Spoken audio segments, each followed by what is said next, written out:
Welcome back. So, in the previous part, Irminsul burned down as the prophecy foretold. The question I have is, what happened to the pyronosis? Because, where's that now?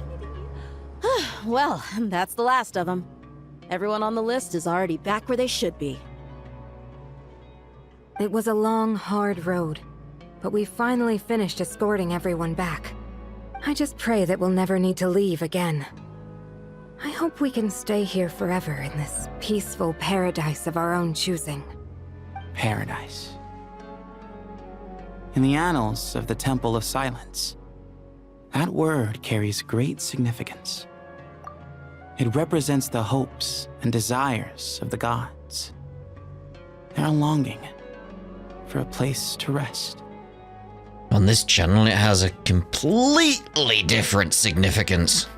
I wouldn't think gods need such a place. People always think they're the only ones who can lose their homes. They forget that gods too need a place to reside. As the Goat King once said, "A god without his people shall cease to exist." Gods need their believers every bit as much as their believers need them. Only we can truly understand how much the desert faith has faded over the centuries. But we still talk about the gods as though they're part of our lives. Given the myriad ways in which gods and humans interact, I'd say they really are. How else could Dunyarzad consider the Dendro Archon a friend? I mean, there's also the aspect of their influence would still be felt long after they were gone as well. Well, that sounds about right to me. Describing them as friends sure makes us feel a whole lot closer. If you told me a few years back that I'd have this many friends, I'd have called you a liar. Belief is a choice, just like friendship. We've made our choices through battle. The right ones, wouldn't you say? I'll be heading back to the Temple of Silence. I heard the Goat King and the Ibis King decided to pay us a visit. How about you? It's back to Aru Village for us. Still plenty of supplies to distribute and people to help. Until next time, old friend. As long as you can find the time, you're always welcome to visit us in Aru Village. Right back at you. Make sure to drop by the Temple of Silence the next time you're free. Word is that two of the other 7 pillars, Shezapang and Bennu, might also be dropping by. Since you're wearing the symbols of their power, it'd only be fitting if you came to see them for yourselves. Dropping by? That makes it sound like they're visiting a neighbor's home. Well, The temple was founded by Hermanubis, so I guess to them, that's exactly what it is. Guess that's true. All right. We'll make sure to find time to stop by. Stay safe on your journey home. I will. still wondering about the pyronosis. I want some answers on that, please.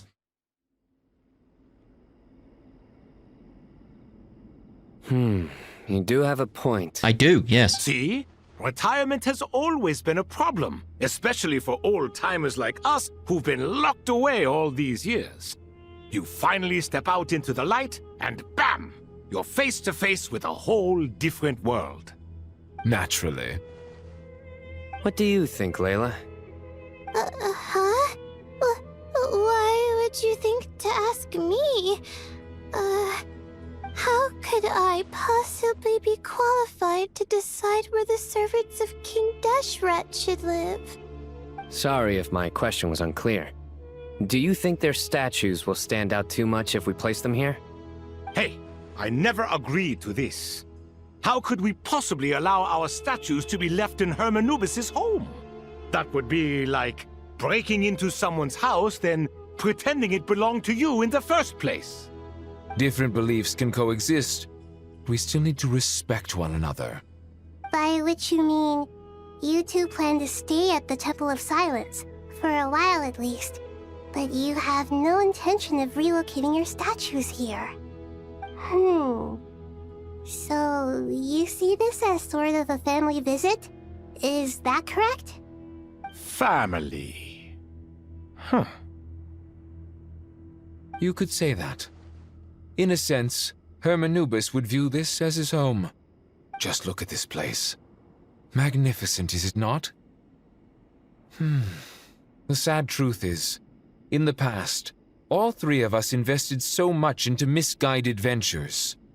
We failed to build what we should have, and wasted so much time instead. And what do you mean by that? I mean that for the most part, time spent associating with the likes of Sobek, and, let's say, Thoth, might reasonably be considered wasted. Why does that not surprise me? Go on. Anyway, given how much time we'll all be spending together, I'd say that the bonds we built will end up proving to have been a sound investment. Once Sethos, the current leader of the Temple of Silence, returns, you can discuss the matter of staying here with him. But judging by the expressions of everyone here, I imagine you'll receive a very warm welcome. This sacred ground houses untold knowledge, after all. What better place for the servants of King Deshret to appear in the mortal world? How about we share a meal together first? I imagine it's been many years since you last tasted fresh food. You know, I hadn't thought about that. They're probably a bit hungry. Imagine you wake up and you got that sort of feeling of, I fancy some breakfast. I fancy some cereal. Imagine how they feel. Oh, that sounds wonderful. After so many hundreds of years, I can only surmise that desert cuisine has become a lot more varied. Probably. Are we having a get-together? If you'd like, I can help prepare some food. After all, Lord Thoth, you helped me so much in the desert, and I still haven't properly thanked you. Oh, my, that would be wonderful. I'm touched that you still remember. How the times have changed! To the people of today, it seems the Ibis King has become a kind and passionate god. And you, Mr. Herreshoff? What kind of god do you wish to be? To be honest, I haven't given it much thought. How about you, Dendro Archon? Do you have any hopes for your future? Me? I'm very happy with my current life. Forgive my bluntness, but you do not seem to derive your authority from majesty and might, like Lord Al-Ahmar. Clearly your approach has its advantages, but also its dangers, don't you think? I do, but projecting a majestic front doesn't really suit me. Besides, my relationship with others isn't simply one of a god and her people. Not putting on airs might earn you more adoration. Exactly. Besides, I really like parties where everyone brings their own food, and we all come together to share. You should join us. I'm sure you'll find it fun. Last time when we got together for a picnic near the Avidia Forest, it was quite the occasion. Seeing as you're already here, how about we hold the next one in the desert? Can we do that? Wouldn't Tainari have to transport a ton of drinking water? Don't worry, I can help out. Layla, would you like to join us next time? Me? Sure. If you're awake. The more the merrier. That way we... Don't take this the wrong way. I just think you should know.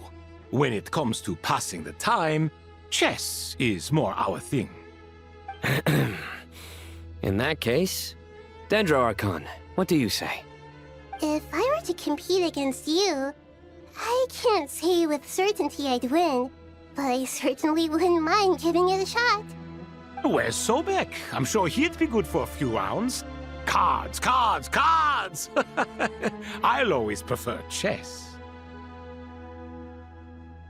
I wonder what variant of chess we're talking here. Mr. Thoth, is there some sort of astrological significance to this game? Oh, I'm glad you brought that up. As long as the leader of the Temple of Silence agrees, we can search Hermanubis' place for books to teach you how to play. I do want some more mini-games, thinking about it. Would be nice. Such devastation visited on Sumeru City. So many houses destroyed or damaged in the fighting. Who could have foreseen this? Look at all of this. It's going to take me forever to tidy up.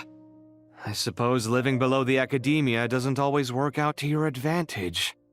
I would have thought a little appreciation of my sincerity and effort in helping to clean up this mess might be in order. Helping? Effort? This is your house! Of course you should be putting in the effort! If anything, I'm the one who's helping. So you see yourself as just a helper in this situation. I must admit, I'm rather shocked. If you're trying to say that since I live here too, I have an obligation to tidy up, fine. I suppose I do. Wait a second, stop changing the subject! Nevertheless... In the wake of a great storm, a missing roof is a predictable inconvenience. Can you stop making it seem like I care more about this house than you do? Doesn't it upset you at all to see your home in this state? I won't pretend it's ideal, but that's no reason to be upset. This is the roof over your head, your shelter from the cold. The furniture is scattered, the paintings have fallen off the walls, the windows are shattered. Don't you feel even a little disheartened? The way I see it, these problems are easily solved. Ugh, this is precisely why I hate talking to you about sentimental things. It's like banging my head against a wall. You simply don't understand just how much work goes into making a proper home. It sounds like this is causing you a lot of anguish. You mean the house or the paintings? I mean your sentimentality. Oh, well, yes. But I'd rather not dwell on such things right now. Generally speaking, when anguish becomes the norm, people usually make an attempt to improve their situation. But there are so many people and things in life that are difficult to change. It's not like you can force them. Besides, anguish can be a source of inspiration, and I'm not sure I could break my reliance on it. I'm glad you're able to make yourself think like that. What kind of a response is that? I was stating a profound truth about the very nature of art. Suffering is the cradle of all creation. Even you can't deny that. And I wasn't trying to. I'm just happy for you. Pure and simple. Can't you tell? Happy about what? Happy that you can always find an answer that backs up your views. Was that a compliment? Impossible. You... I mean, a backhanded compliment, but still a compliment. You know? More often than not, life is a process of running into problems and then searching for answers. Yours more than most. Not everyone's so good at justifying things to themselves. It's something that you've been steadily mastering. Huh. What about you, then? What skills have you been mastering lately? Pass me that box. Huh? Okay. You may consider this my progress on the path to mastery. What? Wait a second. Isn't that box mine?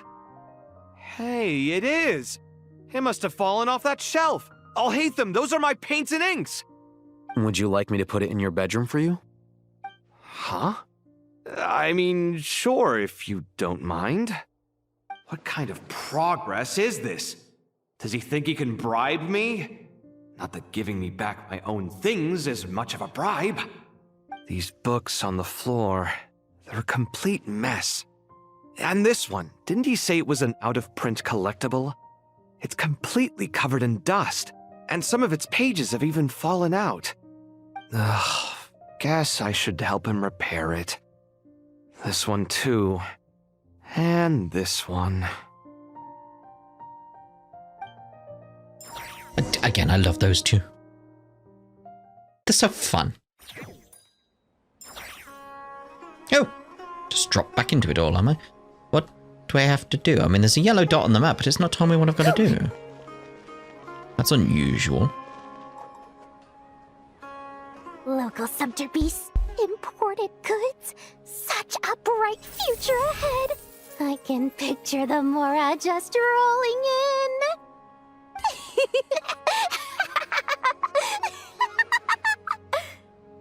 You do realize you sound like a choking cow? It's called being imposing. Can't you feel it? Are you not intimidated? Oh, I'm positively shaking in my sandals. What commands do you have for me, oh mighty Lord Sangamabe? You've got a lot of nerve, Nefer. You went and told Candace and the others everything, didn't you? Seriously, do you have any idea how differently they see me now? Surely that's a good thing. I presume they're more disposed to actually like you now, maybe even view you as a friend. You traded my secret for sympathy! Thanks to you, I've lost every last shred of my mercantile majesty. How am I supposed to make anyone think I'm a big, scary investor now? The dark days of Lord Sangamabe are behind you. Why not take this chance to make a few honest friends? Speaking of friends, since when did the notorious Lady Nefer gain such an admiration for holier-than-thou types? A moon chanter here, an angel there? Who'd have thought it? A coming together of fates, nothing more. No need to throw around accusations of admiration. Forget it. You're right about one thing at least. Making friends is never a bad thing for a merchant. So, I really took a loss this time. Has she ever actually got anything substantial? All I remember is her losing money all the time. I'm trying to remember a situation where she actually earned quite a bit of money. She needs to offset these losses somewhere, right? Right? What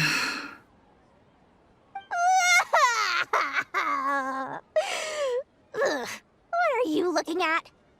I'm trying to see if you're really crying or if those are just crocodile tears. A little birdie told me that when Lord Sangamabe makes money, the tears flow from the center of her eyes. But when she loses it, they flow from the corners. Which is it this time? Ugh, you are so annoying. I'm not talking to you anymore. Nefer! Thank goodness you're here. I've been looking everywhere for you. Huh? Well. If it isn't the House of Dana's very own librarian. What can I offer you today, Miss Katayun? Oh, no. I'm not here to buy. I'm here to bring Lady Nefer a book, and a fascinating one at that. We agreed to meet at the entrance to the mausoleum of King Deshret. One more thing. I bought this copy with my own money. It's not borrowed. Oh, that's lovely. Reasoning knows not time of day, but suspense always follows a blizzard. That's quite the mouthful. Huh? Isn't that the one that... It was all the rage for a while. People throughout the city were clamoring to get their hands on a copy. The names inside were all circled. Everyone thought it was a riddle. Don't bring up that book in my presence. I don't even want to hear its name. That thing was nothing but a scam. Audio's on. Surprisingly enough, I've actually heard of this book, though it doesn't seem of much consequence. So what truth lies behind it? You're from the Vahumana and you're asking me what the truth is?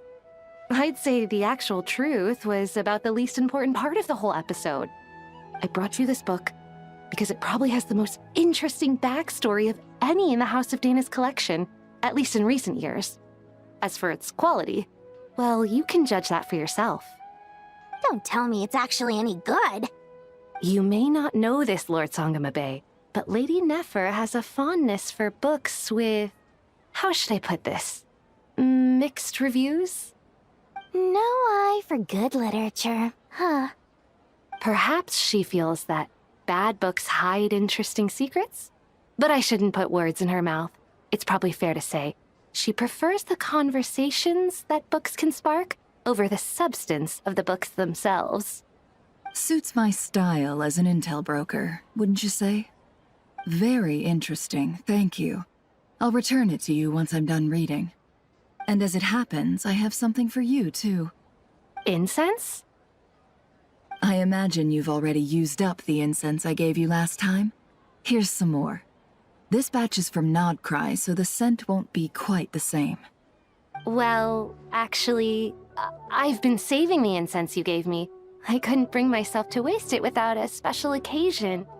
But I'll gladly accept this, too. And I promise I'll use it this time. Katayun, you haven't changed a bit. I have so many things like that where I just hold on to them because it's nice, and I end up not using them. I think we all have that, don't we? Oh, party poppers!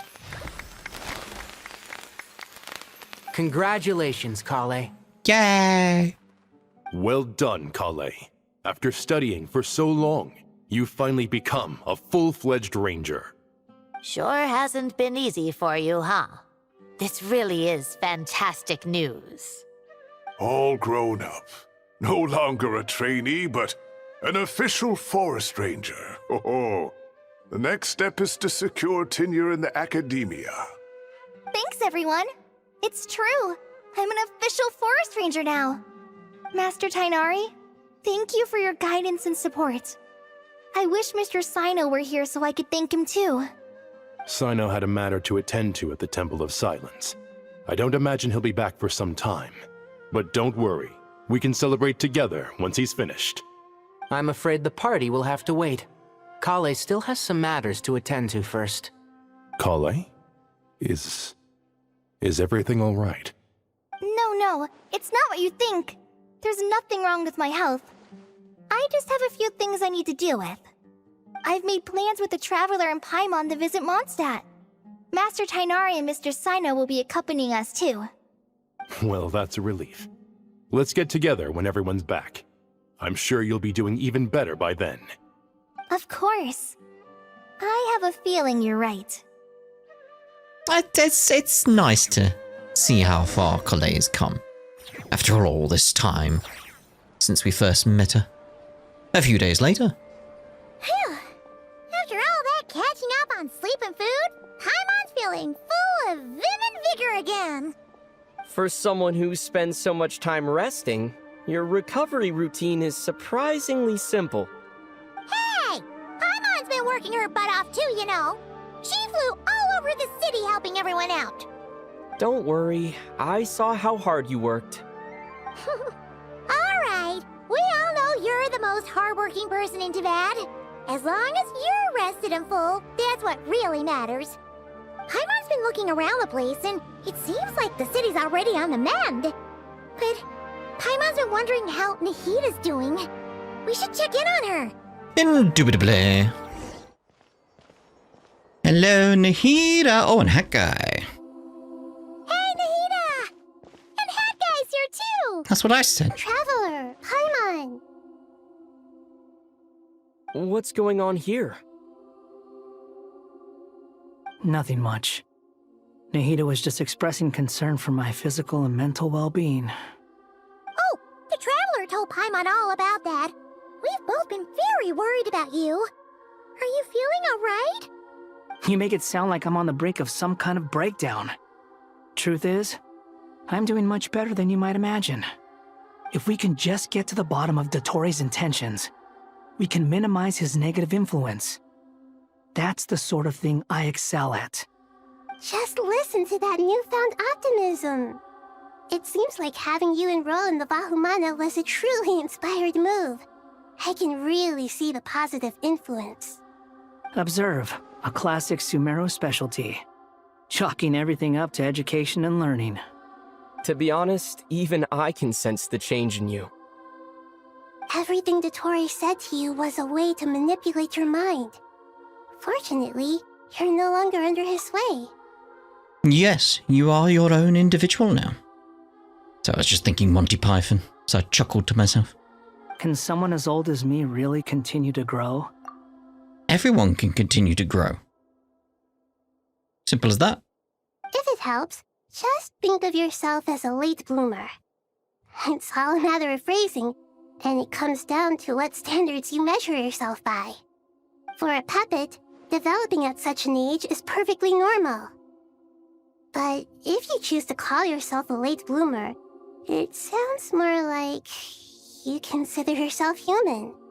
However you see yourself, well done. Yay. All right. I see what you mean. Anyway, what's your next step? I'm going to travel the world so everyone knows of Hat Guy. What else can I do but complete my current courses? Everything else can wait. Anyway, that's enough chit-chat. There are still things in the city I need to help out with. I'll be heading there now. Bye. I'm so happy that Hat Guy is doing better than we thought. But what about you, Nahida? How are you holding up? The pyronosis burned down the corrupted Irminsul. The flames blazed for 7 days and 7 nights before they finally subsided. All that was left were the parts underground. Now, Aru shoulders the responsibilities that once belonged to Irminsul. The situation was contained before it got out of hand, so Tevat's most vital information has largely been preserved. Irminsul has a strong influence over you, doesn't it? How will you cope now that it's gone? There is no need to worry. Thanks to Nicole's extraordinary talents, my connection to Irminsul has been severed and transposed onto Aru. Angels can do things like that? They can. Such abilities are precisely what makes them so powerful. The goddess of flowers, Nabu Malikata, once claimed that she too could perform feats beyond the reach of mere mortals. In my eyes, much of what she went on to achieve reached such transcendent levels. Her and Nicole really are both fascinating and magnificent. So, does that mean your situation is stable now? Again, implications is what I'm expecting. There's got to be some kind of repercussions for Irminsul burning. Correct. Just imagine that Aru has become the new Irminsul, and the essence of my existence has been bound to it. Yeah, but again... The wisdom of Sumeru has ultimately converged into a single, unified entity. Should we ascribe this all to fate, or is it merely fortune? Whatever it is, the important thing is that you're okay, Nahida. Dendro Archon, Lesser Lord Kusanali. Oh, thank goodness you're here. Greetings, Traveler and Paimon. Sir Nevis, do you have something urgent to say? Yes, there's something I need to report. We've received a message from Snezhnaya. Oh, Nafis hands a letter to Nahida. The Fatui Harbinger, the Rooster, sends us his sympathies, along with all the usual pleasantries. Okay. His stance is that, following the unrest in Nod Krai, Dottore was subjected to internal censure. This madness was the act of a rogue element, one who cannot be seen to represent the Zapoliarni Palace. No less than can be expected. Snezhnaya paid a heavy price working to stop him. They even lost one of their own harbingers. The letter goes on to say that even so, Snezhnaya cannot claim to be blameless. Apparently, they will deal with Dottore's subordinates in accordance with Snezhnayan law, holding all those involved in his crimes accountable. Additionally, they are supplying relief funds and supplies, which are already en route. They hope this will aid in Sumeru's reconstruction. Sounds like he's got an answer for everything. True, but as diplomatic rhetoric goes, it's highly effective. Completely watertight, both in logic and sentiment. This disaster has had a profound impact on Sumeru. There is much that I will keep in my heart. The matter of Dottore can be seen as settled for now. We are sure to cross paths again in the future, and in that light, Snezhnaya would do well to uphold their responsibilities and keep a tight rein over their actions. With Irminsul burned, the flow of fate now carries many more possibilities. I will be watching carefully. Perhaps we can move on to a less serious matter? Dendro Archon, will you eat with us once this matter is dealt with? Everyone wishes to celebrate together. Your presence would be most welcome. Of course! Junior Zod, Sino, and Hypatia all told me the same thing. If there isn't enough room for everyone, we can arrange back-to-back feasts. What a wonderful idea. That just leaves the question of what we should eat. I mean, you got a expert here on food floating next to you. Not more tomatoes, surely. What's wrong with tomatoes? More?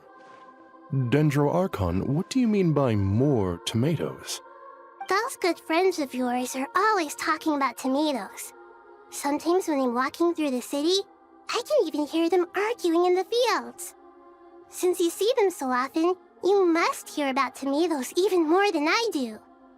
Tomatoes. Tomatoes. The word has a certain magic to it.